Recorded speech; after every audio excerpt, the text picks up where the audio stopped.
Bismillahirrahmanirrahim. Assalamualaikum warahmatullahi wabarakatuh.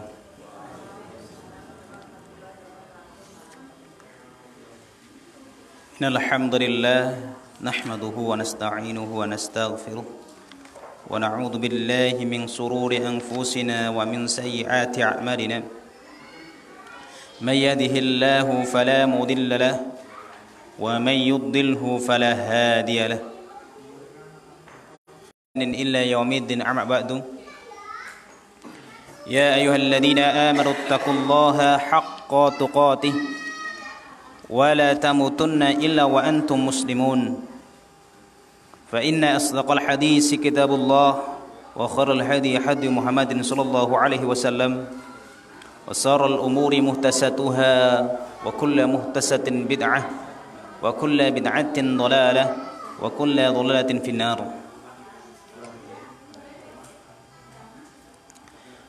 Ma'asyiral muslimin jamaah rahimani wa rahimakumullah. Jamaah Bapak Ibu yang semoga diberkahi oleh Allah Subhanahu wa taala.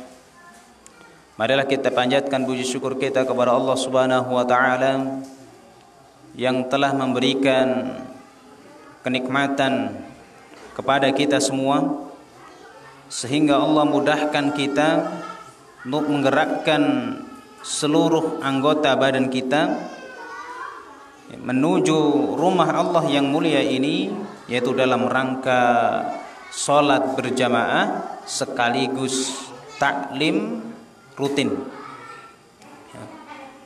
Dan semoga apa yang kita kerjakan pada saat ini ma'asyiral muslimin jamaah rahimani wa rahimakumullah ikhlas karena Allah Subhanahu wa taala, dan kemudian mendapatkan ilmu, mendapatkan ilmu yang insyaallah akan kita kaji, dan kemudian dimudahkan oleh Allah Subhanahu wa taala untuk mengamalkannya di dalam kehidupan sehari-hari kita.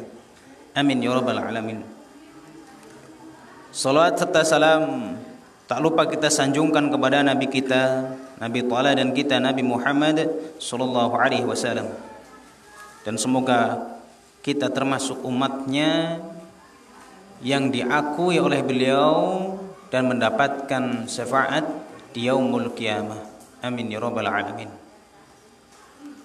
Ma'asyiral muslimin jamaah rahimani wa rahimakumullah. Jamaah Bapak Ibu yang semoga diberkahi oleh Allah Subhanahu wa taala. Alhamdulillahirabbil alamin. Saya ucapkan rasa syukur kepada Allah Subhanahu wa taala. Di malam hari ini kita dipertemukan oleh Allah Subhanahu wa taala di acara yang mulia dan di tempat yang mulia. Dan semoga kelak kita juga bisa dikumpulkan oleh Allah Subhanahu wa taala di tempat yang mulia, yaitu surganya Allah Subhanahu wa taala. Amin ya rabbal alamin. Jamaah rahimani wa rahimakumullah.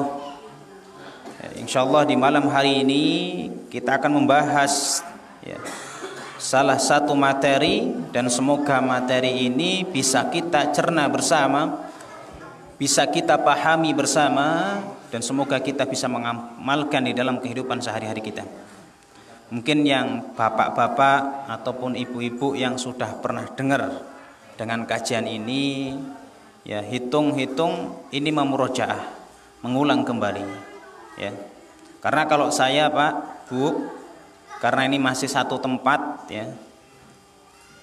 kalau pindah satu masjid ke masjid yang lain, biasanya saya merutinkan dengan satu pembahasan itu hingga pembahasan itu sampai matang, Pak. Misalkan diawali kalau dari sini di Purwosari ataupun di Purwodadi.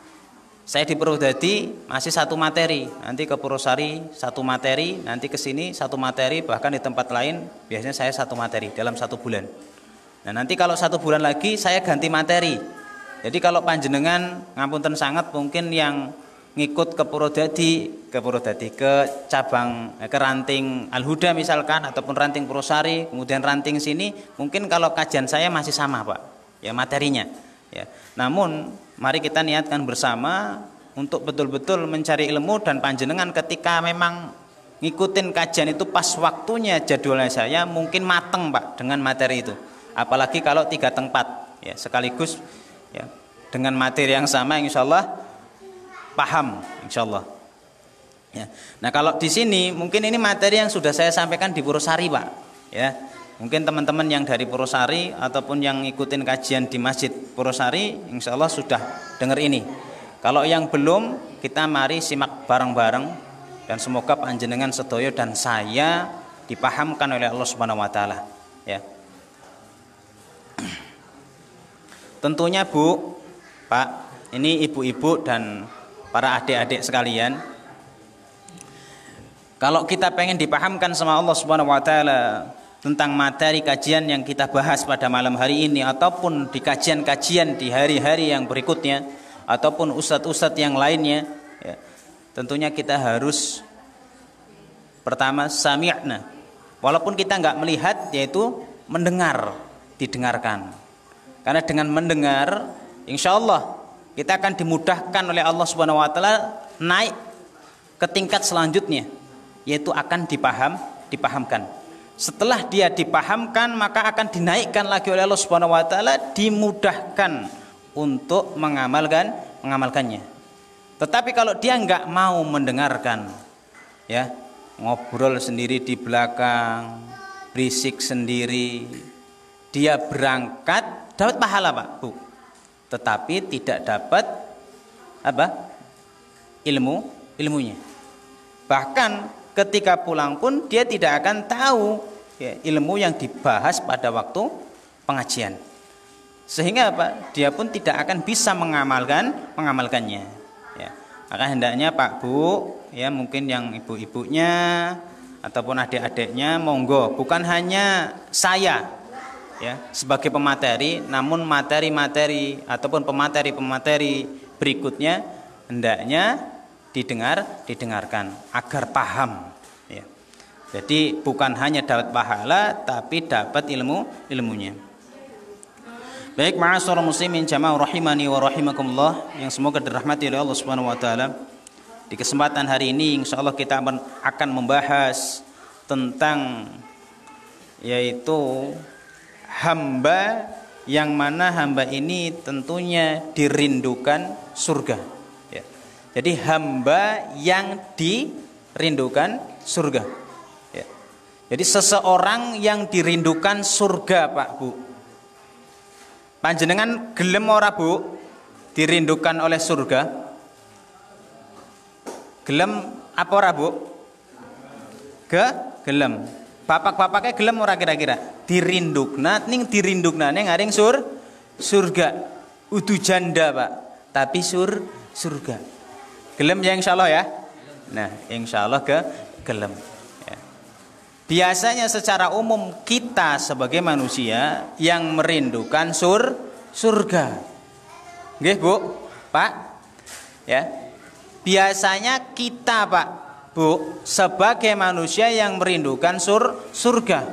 Namun ternyata ada di dalam hadis Rasulullah sallallahu alaihi wasallam, Allahu a'lam bishawab, ya. Ternyata ada riwayat yang mengatakan surga itu juga rindu dengan manusia, ya, dengan kita, ya, tuh. Ya, semoga kita termasuk orang-orang yang nantinya masuk pembahasan ini dan termasuk orang-orang yang dirindu oleh surga. Amin ya rabbal alamin. Ini sebelum kita masuk materi, Pak Bu, mungkin kita sudah paham dengan gambaran-gambaran surga yang dikasih tahu oleh Allah Subhanahu wa taala, yang diberi kabar oleh Rasulullah SAW melalui hadisnya ataupun Allah sendiri melalui ayat-ayatnya. Tentunya apa? Tentunya agar kita itu semangat, Pak Bu, ya, agar kita itu semangat untuk beribadah kepada Allah Subhanahu wa taala, melakukan ketaatan kepada Allah Subhanahu wa taala untuk memasuki jannahnya Allah Subhanahu wa taala. Ya. Sehingga apa? Allah memberi semangat kepada kita, memberi kabar kepada kita bahwasanya surga itu indah. Kenikmatan surga itu tidak bisa dibandingkan dengan kenikmatan-kenikmatan yang ada di dunia. Ya. Itu. Nih, saya bacakan, Pak Bu, di dalam Al-Qur'an Allah mengabarkan kepada kita di dalam Quran surat Ali Imran ayat yang ke-133. Allah mengatakan wa jannatin 'arduhas samawati wal ard. Ya, mungkin kita sudah paham.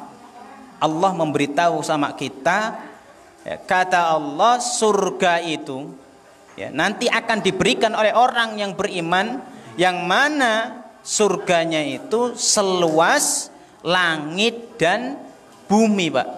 Nih, luar biasa. Seluas langit dan bumi, ya. Tuh. Kalau panjenengan termasuk orang-orang yang beriman, ya, nantinya tentunya akan diberikan oleh Allah Subhanahu wa taala berupa ini, berupa surga yang seluas langit dan bumi. Ya. Kemudian di ayat lain Allah mengatakan jannatun tajri min tahtihal anharu khalidina fiha. Ya. Ya. Surga di bawahnya mengalir sungai-sungai. Ya. Ya. Allah mengabarkan kepada kita bahwasanya di dalam surga ini mengalir sungai-sungai. Kemudian Rasulullah mengabarkan kepada kita bahwasanya di dalam surga, kata Rasulullah di dalam hadisnya, ada sungai yang mengalir dari susu, dari madu, dari arak, ya, dari air yang memabukkan. Arak, Pak, air yang memabukkan, yang mana di dunia diharamkan oleh Allah dan Rasulnya, namun di dalam surga justru ada, ya, khusus untuk orang yang beriman. Berarti di dunia haram, nanti di dalam surga dihalalkan. Nah, jangan sampai, Pak Bu, kita menyamakan kenikmatan dunia dengan kenikmatan surga. Ya, jadi jangan samakan antara susunya di dalam surga dan susunya di dunia itu sama. Madunya di dalam surga dan madu di dunia itu sama. Tentunya berbeda. Ya. Di dalam dunia, susunya dunia ataupun madunya dunia itu bisa basi, Pak, bisa mambuk, ya. Tapi kalau di dalam surga itu tentunya tidak ada basi, ya. Apik terus, ya. Seger terus, ya. Madune legi terus, ya. Tetapi kalau di dunia bisa jadi susunya basi kemudian kecut, ya. Ataupun madune wis basi bisa jadi kecut, wis ora enak dan seterusnya. Ya, jadi jangan sesekali kita menyamakan kenikmatan dunia dengan surga. Ya, tentunya kenikmatan surga ini sangat luar biasa. Kemudian di dalam ayat lain Allah mengabarkan di dalam Quran surat Al-Insan ayat yang ke-20. Allah mengatakan, "Wa idza ra'aita thamma ra'aita na'ima mulkan kabira." Ya, Allah mengatakan, apabila kamu melihat surga, niscaya kamu akan melihat berbagai macam kenikmatan dan kerajaan yang besar. Ya, mulkan kabiro, kerajaan yang besar, Pak. Kemudian kenikmatan yang berbagai macam kenikmatan. Ya. Bahkan mungkin kenikmatan itu belum pernah dilihat oleh manusia. Bahkan Rasulullah SAW sendiri ketika naik ke Sidratul Muntaha itu apa, Pak? Sidratul Muntaha itu peristiwa apa, Pak? Isra Mi'raj, ya. Jadi Rasulullah dinaikkan oleh Allah yaitu ke Sidratul Muntaha. Bahkan di Sidratul Muntaha Rasulullah itu ditunjukkan sesuatu yang mana di bumi itu belum pernah dilihat oleh Rasulullah. Ya, yaitu berupa pohon yang sangat besar, kata Rasulullah, kemudian daunnya itu selebar telinga gajah. Ya, ini kata beliau di dalam hadisnya. Ya, ini Rasulullah belum pernah melihat ini. Ya. Berarti apa? Berarti tandanya, ini buktinya kenikmatan di dalam surga ini tentunya lebih luar biasa ataupun sesuatu yang belum pernah kita lihat ketika di dunia. Kemudian mulkan kabira, kita akan ditunjukkan berupa kerajaan yang besar, Pak. Ya, berarti di dalam surga kita sudah paham ini, Pak. Di dalam surga berarti ada sebuah kerajaan-kerajaan. Ya. Mungkin kampung-kampung, ya. Bahkan kerajaan-kerajaan ini kata Rasul kabiro, besar-besar. Dan ini tentunya hadiah untuk orang-orang yang beriman kepada Allah Subhanahu wa taala. Ya. Hadiah untuk orang-orang yang memang dia itu bertakwa, ya, mau melaksanakan ibadah mau melaksanakan perintah dari Allah Subhanahu wa taala. Lalu di dalam hadis Rasulullah sallallahu alaihi wasallam, Rasulullah mengabarkan tentang kerajaan-kerajaannya, Pak. Ya. Beliau mengatakan di dalam hadisnya, labinatun dahabin wa labinatun fiddatin. Ya. Kata beliau, kerajaan ini, Pak, ya, batu batanya yaitu terbuat dari emas dan perak. Nih, mungkin panjenengan mungkin nang kene wis eneng sing tau weruh ya, istana atau omah yang terbuat dari emas dan perak. Ya, ini mungkin. Kalau belum pernah melihat, ya, berarti apa? Kenikmatan di dalam surga itu tentunya luar biasa. Tidak bisa disamakan dengan kenikmatan di dunia. Kita bikin rumah hanya pakai batu bata yang terbuat dari tanah, Pak. Ya, kalau dikasih air terus, lama-kelamaan hancur. Apa mending nek disiram uyah moproli. Ya. Sedangkan di dalam surga ini terbuat dari apa? Emas dan perak, Pak. Ya. Batu batane terbuat dari emas dan perak. Ya. Kemungkinan kita pun tidak akan mampu, ya, tidak akan mampu menyerupainya. Ya. Tuh. Kemudian lanjutan hadisnya Rasulullah mengatakan wa milatuhal misk, ya. Semennya itu dari minyak misk. Ini minyak yang wangi, ya, tentunya di dalam surga. Semennya, Pak, ya. Semennya pakai minyak wangi yang diciptakan oleh Allah Subhanahu wa taala, parfum dari surga. Tuh. Tentunya kita tidak akan bisa menyamainya. Ya, sedangkan semen kita debu, Pak. Ya, bahkan nek nyenggol tangan dhewek ora wisuh bareng ngemek bisa jadi gatel, bahkan kulitnya dadi mbluthuk, ya, bahkan nek mlebu mripat dadi ngelilipi, ya. Malah kotor kalau tidak dibersihkan dan seterusnya. Ya, berarti sesuatu yang memang yang buruk, gitu loh. Tetapi kalau semennya di dalam surga ini justru menggunakan minyak misk, yang mana minyak ini sangat wangi, minyak dari surga. Ya. Kemudian di dalam hadis ini Rasulullah juga mengatakan al-adfaru wa hasba'uha al-lu'lu'u wal yaqut. Kata beliau, kerikilnya itu terbuat dari yakut, Pak. Yakut ini permata, Pak. Ya, kerikilnya nganggo permata. Bayangkan, Pak. Wis tahu tuku permata, Pak? Bu. Wis tahu dine permata ngaring bapake? Engko bali njaluk, Bu. Kira-kira murah apa larang? Oh, kejere Pak Jabahung nek air mata ya. Waduh. Jenengan sering dinai air mata ngaring bapake? Metu dewek sebabnya kan bapake nggih. Waduh. Ya, jadi dari permata, Pak, Bu, ya. Jadi kerikilnya itu yakut, yaitu permata. Ya. Mungkin kita pun tidak akan mampu, Pak, Bu.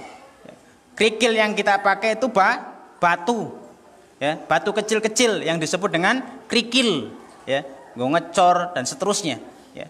Tapi ini kerikilnya itu dengan permata, ya. Inilah sangat mulianya penduduk surga yang mana dimuliakan oleh Allah. Kalau panjenengan pengen dimuliakan oleh Allah, ya dari sekarang, Pak, ya, ya, Pak, Bu, dari sekarang, ya, kita melakukan ketaatan kepada Allah. Menyembah Allah Subhanahu wa taala dengan seikhlas-ikhlasnya, hanya mengharapkan pahalanya, hanya mengharapkan ridhonya. Insyaallah panjenengan akan dimuliakan oleh Allah. Kemudian lanjutan hadisnya Rasul mengatakan wa turabu hazzafaron, ya. Jadi tanahnya dari zafaron, Pak. Ini tanahnya bukan kayak tanah kita, Pak.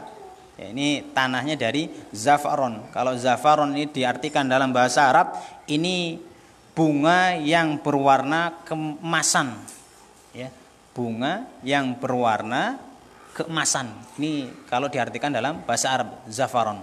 Tetapi kalau pada saat ini mungkin zafaron ini dibuat sebagai parfum. Allah alam bisawab. Ya, ini saya cari arti daripada zafaron, yang saya temukan ini baru ini, Pak. Kemudian selanjutnya, ya, masih di dalam hadis ini beliau mengatakan ma yadkhuluha yan'amu wa la yab'asu wa la yadludu wa la yamutu la tabla siyabuhu wa la yaghna sababuhu. Beliau mengatakan barang siapa yang masuk, dia akan mendapatkan kenikmatan yang tidak pernah kosong ataupun kekal, Pak. Ya. Bahkan pakaiannya itu tidak pernah rusak. Berbeda dengan kita. Ya, kita beli pada saat ini baru, mungkin 1 tahun kemudian baju itu pasti akan lusuh, bodol, wis elek, bahkan mungkin wis males ngenggo, akhirnya dibuang. Tetapi kalau di dalam surga, ini kata Rasulullah SAW, ya, pakaian kita itu tidak akan pernah rusak, tidak akan pernah bodol. Ya, berarti apa? Berarti selalu anyar. Ya. Selalu dalam usia muda. Ya, ini selalu dalam usia muda. Ya, berarti panjenengan saiki sing wis merasa tua, ya, sing merasa, Pak. Ya, sing merasa tua, berarti besok di dalam surga, ya, tidak ada kata tua. Ya, yang merasa tua. Ya. Karena apa? Nanti di dalam surga ini muda terus. Ya. Kalau di dalam hadis yang lain yang pernah saya baca, Allah alam bisawab, itu perkiraan umur itu 30 tahun, Pak. Diratakan semuanya. Ya.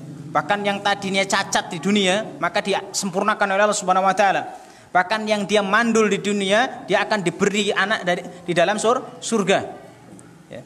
Jadi di dalam surga nanti wujudnya itu akan disempurnakan semuanya oleh Allah Subhanahu wa taala.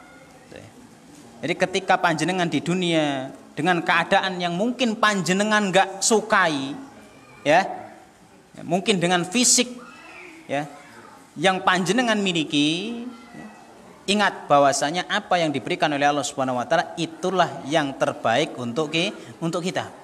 Dan nanti di dalam surga insyaallah kita akan disamakan oleh Allah Subhanahu wa taala, akan disempurnakan oleh Allah Subhanahu wa taala. Mungkin sing saiki ireng insyaallah di dalam surga dadi putih. Intine dipadaknya. Allah alam bisawab. Lalu ma'asyiral muslimin jamaah rahimani wa rahimakumullah.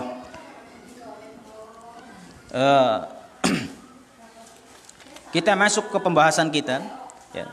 Tadi itu kabar dari Allah dan Rasulullah SAW agar kita itu semangat, Pak.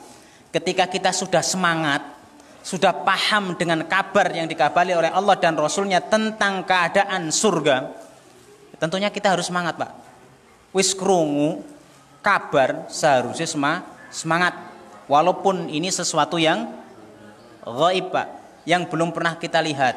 Jadi aja sampai mugur panjenengan semangate, ya, eneng Pak RT mengumah ataupun Pak Lurah mengumah bagi-bagi duit ataupun ngabari duit ngisuk nang balai desa kon kumpul dinai beras atau dinai duit.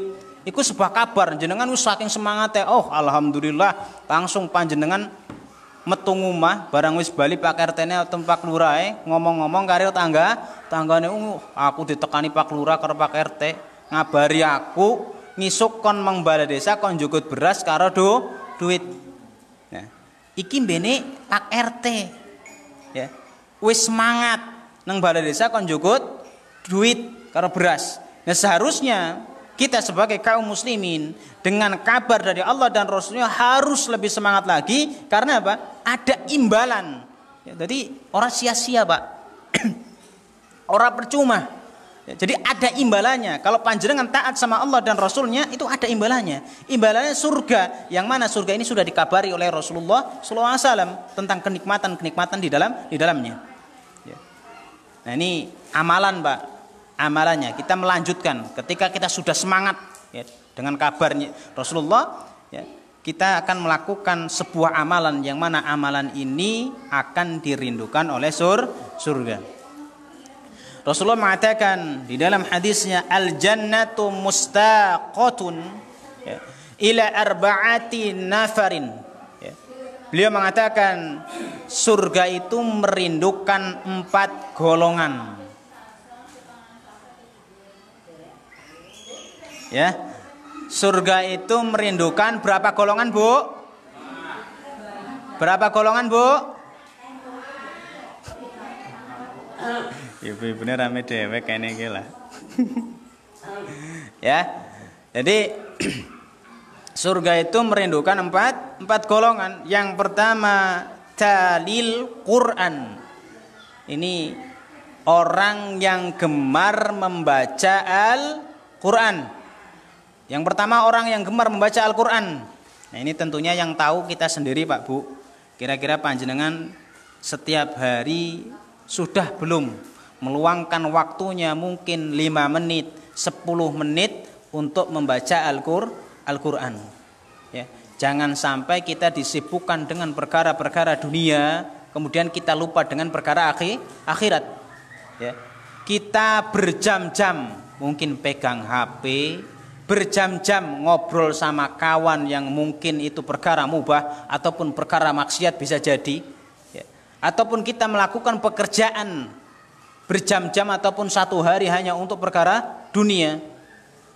Tetapi kita lupa dengan perkara akhirat yang bahasanya mugur kon, ya, meluangkan waktu 5 menit, 10 menit untuk membaca Al-Quran. Ya, disempatkan Pak Bu. Ya, jadi sempatkan waktunya 5 menit, mungkin ba'da isya ataupun ba'da subuh ataupun sebelum subuh, ya, ataupun setelah asar, setelah maghrib. Ya, disempatkan waktunya untuk membaca Al-Quran. Ditargetkan, diwajibkan untuk diri kita sendiri. Saya wajib membaca Al-Quran di setiap harinya. Entah 1 ayat, 2 ayat, 3 ayat, ataupun 1 halaman, hingga 1 lembar, bahkan 1 juz dan seterusnya. Jenengan harus mewajibkan kepada diri sendiri. Ya. Karena apa? Ini yang pertama yang disebutkan oleh Rasulullah, agar kita itu dirindu oleh surga. Gemar membaca Al-Quran. Ya, walaupun dengan kemampuan kita, entah itu terseok-seok, terbata-bata, ya, pelan-pelan, 1 persatu demi huruf, ya, insya Allah Allah yang akan mengajarnya. Semampu kita, entah 1 ayat ataupun 2 ayat. Bahkan Allah di dalam hadis Rasulullah SAW, Rasulullah mengatakan bahwasanya Allah itu mencintai seorang hamba yang mana hamba ini istiqomah, Pak. Ya, walaupun 1 ayat, 2 ayat, kalau dia itu istiqomah, Allah itu akan cinta dengan hamba yang seperti ini. Ya, tidak perlu banyak, sedikit tapi continue. Kalau mampu lebih baik banyak tapi continue.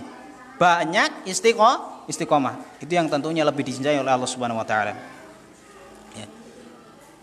Ya, bahkan di dalam hadis Rasulullah SAW tentang membaca Al-Quran, Rasulullah juga mengabarkan kepada kita, bukan hanya sia-sia. Selain kita itu dirindu surga, Rasulullah juga mengabarkan kepada kita. Di dalam hadisnya, Aqra'ul Quran, fa innallaha ya'ti yaumul qiyamah safi'an ashabihi. Ya, jadi barang siapa yang dia itu membaca Al-Quran ketika di dunia, nanti di yaumul qiyamah, Al-Quran itu akan menjadi syafaat untuk dirinya, penolong, Pak. Ya. Al-Quran ini akan mendatangi Allah, ya Rabbi, dulu hamba ini. Ya. Ini selalu menyempatkan waktunya untuk membacaku.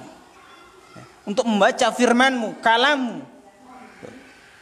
Ini akan menjadi saksi dan bahkan akan ngomong sama Allah. Tuh. Tidak ada ruginya, ma'asyiral muslimin jamaah sekalian. Sudah dirindu surga, kemudian apa? Mendapatkan pertolongan di yaumul qiyamah. Ya. Bahkan di dalam hadis lain Rasul mengatakan khairukum man ta'allama al-Qur'an wa 'allamahu. Sebaik-baik manusia, ya, yaitu kalian yang belajar Al-Qur'an kemudian mengajarkannya. Ya. Belajar Al-Qur'an, Pak. Tuh. Sebaik-baik orang, sebaik-baik manusia, sebaik-baik di antara kalian, ini di dalam hadis ini. Ya. Jadi kalau kita belajar Al-Quran, kata Rasulullah, yaitu sebaik-baik orang. Ya. Ya. Dan Ma'asyiral muslimin jamaah sekalian, ya tentunya kepada para kader-kader kita, Pak Bu, ya. Anak-anak didik kita mungkin pada saat ini sedang di pondok dan mungkin saat ini waktunya libur nggih, ya. Yang mungkin kemarin saya juga belum pernah lihat mas-masnya ini, sekarang baru lihat, mungkin baru pulang pondok dan seterusnya. Ya. Jadi monggo Pak Bu, ya. Jadi ketika di pondok, masukkanlah ke pondok yang memang pondok itu yang mengajari tentang Al-Quran tentunya, ya, apalagi dengan sesuai qaidahnya. Ya, saya selalu menyerukan seperti ini Pak Bu, ya, karena apa? Ini perkara yang bukan perkara sepele, perkara yang serius. Karena Allah mengatakan sendiri warattilil Qur'ana tartila, ya. Jadi kalau kamu membaca Al-Quran hendaknya dengan tartil, ya. Tuh, ya. Jadi enggak sembarangan, kita harus belajar, ya. Monggo dipelajari, bapak-bapaknya juga bisa, ibu-ibunya juga bisa. Sekarang zamannya media Pak. Kalau kita nanti di hadapan Allah, kemudian ditanya sama Allah, hujah kita itu lebih berat, ya. Kalau kita nggak mau belajar di dalam internet itu banyak Pak. Tinggal panjenengan mau klik apa. Ini mungkin bisa menjadi rujukan Pak. Ini salah satu syekh yang memang mendapatkan sanad terbaik, bahkan nomor 1 di dunia, ya, yaitu Syekh Aiman Rusdi. Mungkin panjenengan bisa cari di YouTube, ya, Syekh Aiman Rusdi.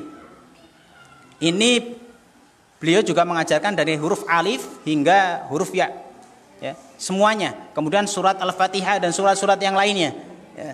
Allah musawaf, yang saya tahu kabar ini ini mendapatkan sanad dari Rasulullah yang nomor 1 pada saat ini, ya. Bisa dijadikan rujukan, dipelajari bagaimana cara membaca alif, ba, ta dan seterusnya, ya, sehingga bacaan kita juga bisa sesuai dengan kaidah makharijul huruf.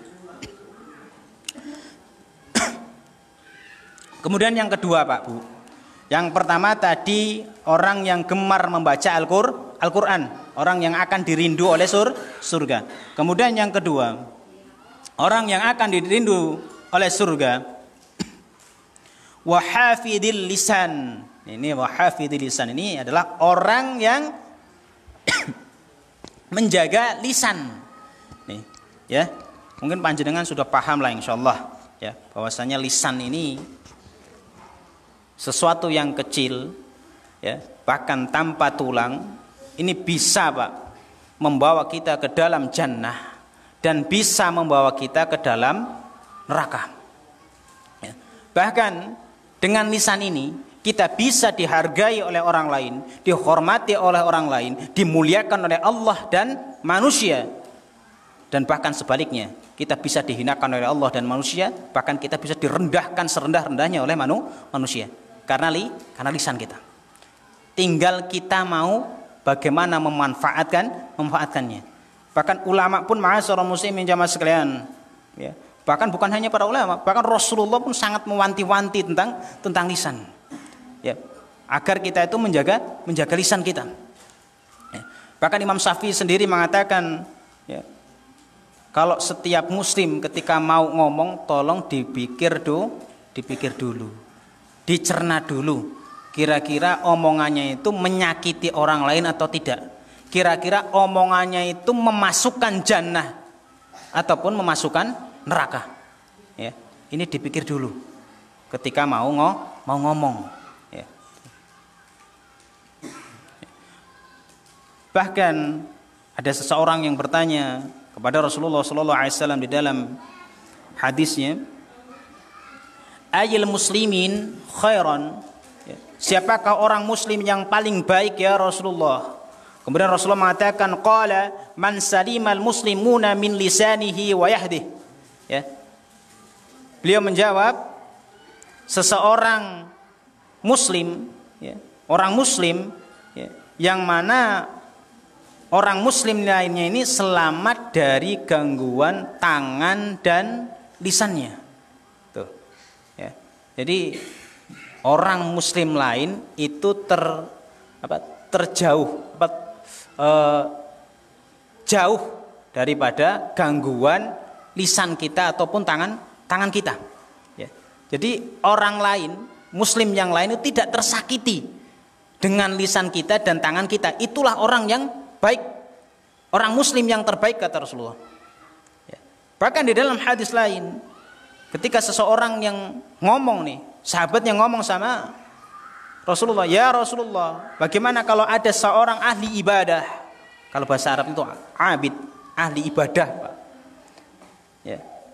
Dia sudah melakukan suatu ibadah yang mana ibadah ini diajarkan oleh Allah dan Rasulnya. Sholat iya, puasa iya, dan seterusnya. Ya. Namun lisannya itu selalu menyakiti tetangganya. Ini bagaimana ya Rasulullah? Maka jawaban Rasulullah sangat singkat, Pak. Finar. Dia masuk ke dalam neraka. Ya. Berarti dalam tanda kutip, Pak. Sholatnya, ngajinya, zikirnya, hajinya, infaknya, dan seterusnya itu tidak bermanfaat karena lisannya. Tuh. Ya. Mubah karena lisannya. Tuh. Ya. Jadi ini sangat berat. Jadi seorang muslim memang betul-betul harus menjaga lisannya. Tuh. Jadi tidak asal ngomong, tidak asal metu, ya. Nah, itu ma'asyiral muslimin jamaah rahimanillah, ya. Kabar dari Rasulullah yang tentunya harus kita jaga. Barang cilik ora eneng tulange, tapi bisa memasukkan kita ke dalam surga dan bisa memasukkan ke dalam neraka. Ya. Monggo panjenengan sendiri, Pak, yang bisa memilih. Ya, kira-kira mau dimasukkan kemana nih diri kita? Mau masuk ke dalam surga ataupun masuk ke dalam neraka? Ya. Bahkan ada yang bertanya sama Rasulullah, ya Rasulullah, ya, perkara apakah yang paling banyak memasukkan manusia itu ke dalam neraka? Maka Rasul menjawabnya, wasu'ila an aqsari ma yudakhilun nasan nar faqala al-famu wal farju. Jadi perkara yang paling banyak memasukkan manusia, ya, ke dalam neraka yaitu al-famu wal farju, yaitu mulut dan kemaluannya. Tuh. Jadi perkara yang paling banyak memasukkan kita sebagai manusia, Pak, yaitu mulut kita. Pertama, yang disebutkan oleh Rasulullah itu mulut. Yang pertama. Kemudian yang kedua apa? Yang kedua kemaluan kita. Ya. Mungkin kita yang sering ngaji di sini, Pak, kalau kemaluan, mungkin kita sudah betul-betul bisa. Mampu nggih? Insyaallah mampu. Kita yakin nggak mampu. Kita mampu menahan hawa nafsu kita. Kita mampu menahan apa? Kemaluan kita. Tapi kalau lisan ini belum tentu, Pak. Bisa jadi panjenengan setelah keluar dari masjid ini, ya, mungkin sekarang masih ingat. Ya. Jangankan sama orang lain, bisa jadi dengan istri kita ataupun anak kita. Tanpa sadar kita mengeluarkan sesuatu yang mana bisa menghempaskan istri dan anak kita jauh dari kita. Ya. Makanya kita harus menjaga lisan kita. Bahkan yang disebutkan oleh Rasulullah yang pertama apa? Lisan, bukan kemaluan.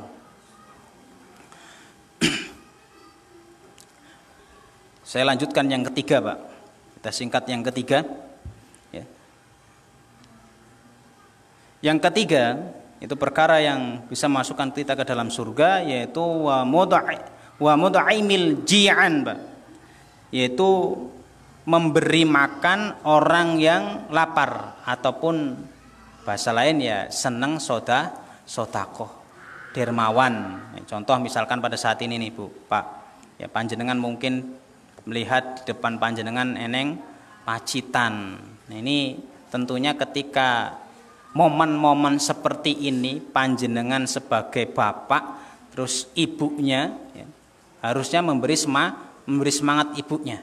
Bapaknya memberi semangat ibunya, men apa? Men aja pelit-pelit, ya. Men dadi wong sing dermawan, ya. Mumpung ada momen yang seperti ini, konukokna pacitan kemudian digawa memecit, insya Allah dipangan juga ya entek, ya, tidak terbuang insya Allah, ya. Jadi gemar untuk berbagi, Pak, ya. Tuh. Masuk Islam dulu.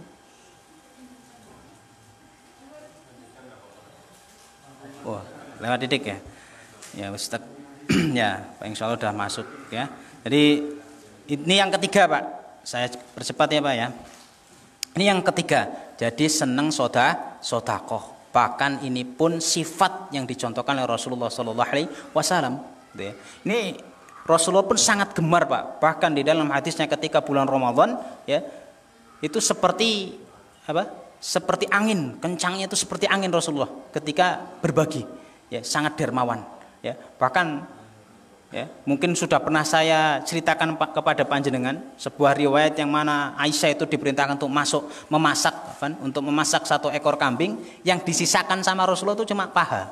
Di dalam satu hadis itu paha, ya, di dalam satu hadis lain ada yang mengatakan bukan paha intinya, gitu ya. Jadi sangat dermawannya Rasulullah, satu kambing yang utuh yang diberikan sama orang lain itu selain paha. Sedangkan yang dimakan sama istri dan beliau itu cuma pahanya. Panjenengan sanggup Pak? Sanggup mboten Bu? Yakin sanggup? Jadi dipangan panjenengan mugur pupu pitike. Ya. Mugur pupu pitike tok nek jenengan mbleh pitik, sing dipangan mugur pupu pitike tok sekeluarga. Sing liyane dibagikna. Insyaallah sanggup. Iya. Ya walaupun tidak bisa seperti itu, tapi mendekati. Minimal berbagi. Karena contoh lain banyak dari Rasulullah. Kata Rasulullah, Aisyah suruh masak, dimasaki diakai kuahnya. Ya. Jadi banyak contoh lain. Kalau misalnya kita nggak bisa seperti itu, kita mendekati. Intinya berbagi. Misalkan aseman masa seutuhnya aku kon mugur mangan pupune tok. Kayane aku dewek pun berat ya, apalagi panjenengan sing wis duwe putu yang kok cekere ditakokna ngaring putuku ya. Pupu sapi, yakin pupu sapi nggon jenengan terus endas sampai silane nggo liyan nggo wong dibagikna. Engko nambah berat mending wong pitik be abot. Ya, insyaallah Pak, yang penting mau berusaha, intinya mencontoh Rasulullah. Rasulullah tidak mewajibkan yang seperti itu, tapi disunahkannya itu untuk berbagi, dicontohkannya itu berbagi. Itulah sifat dermawannya Rasulullah SAW. Yang disisakan cuma paha, yang lain dibagikan oleh Rasulullah. Tapi nggak ada yang sia-sia Pak Bu. Bahkan Rasul mengatakan, wahai Aisyah, sesungguhnya harta kita, hartamu yang tadi kamu bagikan, itulah harta yang sebenarnya. Bukan yang dimakan. Kalau yang dimakan tentunya habis kemudian jadi kotoran. Tapi yang engkau bagikan itu justru harta yang sesungguhnya, menjadi tabungan ketika kita masuk ke dalam surga. Kemudian yang keempat, ma'asyiral muslimin jamaah rahimani wa rahimakumullah. Yang keempat yaitu wasaimin fi syahri Ramadan, yaitu puasa di bulan Ramadan. Ya, jadi gemar puasa di bulan Ramadan. Ya, jadi jangan sampai cuma ambil awal dan ambil akhirnya. Ya, jadi jangan cuma 2 hari di awal dan 2 hari di akhir, ataupun 1 hari di awal dan 1 hari di akhirnya. Tapi secara utuh, ya, secara ikhlas. Ini tentunya amalan yang sangat luar biasa dan bahkan iming-imingnya dari Allah itu sangat luar biasa. Ya, jadi tapi banyak Pak. Ya, banyak ya Pak Bu. Jadi banyak di kalangan kaum muslimin ya, dia sudah muslim, Islam, sudah diwajibkan untuk melakukan puasa Ramadan, tapi tetap ya, banyak yang mengambil hanya di awal dan di akhirnya. Padahal keutamaannya itu sangat luar biasa, sangat banyak keutamaannya. Ya. Bahkan Rasul mengatakan yang mungkin panjenengan juga sudah hafal ya. Apa Pak hadisnya Pak tentang puasa Pak? Man shoma Ramadanan imanan wa ihtisaban ghufirallahu ma qaddama min dzambih. Barang siapa yang puasa di dalam bulan Ramadan karena Allah, ikhlas karena Allah, maka dia akan mendapatkan pahala. Kemudian apa? Allah akan mengampuni dosa-dosanya yang telah lalu. Tuh, dosanya jenengan arti ampuni, yang mungkin panjenengan sekarang umurnya sudah 50 tahun, 60 tahun. Ketika ikhlas karena Allah, maka akan diampuni sama Allah. Nih, ini justru amalan yang sangat luar biasa, amalan yang sangat mulia. Tapi di kalangan kaum muslimin masih juga banyak yang tidak mengerjakan puasa Ramadan, bahkan banyak yang mengamalkan hanya di awal dan di akhirnya. Ya, naudzubillah tsumma naudzubillah. Jangan sampai terjadi pada diri kita, anak cucu-cucu kita ataupun keluarga kita. Saya akhiri Pak, mungkin hanya ini yang dapat saya sampaikan. Ya, saya ulas kembali Pak biar ada flashbacknya. Apa tadi Pak Bu? Orang yang akan dirindu surga. Yang pertama, orang yang gemar membaca Al-Quran. 2, orang yang menjaga lisan. Yang ketiga, orang yang suka bersedekah. Yang keempat, orang yang mengerjakan puasa di dalam bulan Ramadan. Allah alim bisawab. Ya, saya mohon maaf ketika ada kesalahan di dalam lisan saya, penyampaian saya, ataupun keilmuan saya, pemahaman saya, tentunya itu dari saya pribadi, dan saya mohon maaf kepada panjenengan dan mohon kepada ampun kepada Allah Subhanahu wa taala. Saya akhiri akhirul kalam, fastabiqul khairat, berlomba-lombalah dalam kebaikan. Assalamualaikum warahmatullahi wabarakatuh.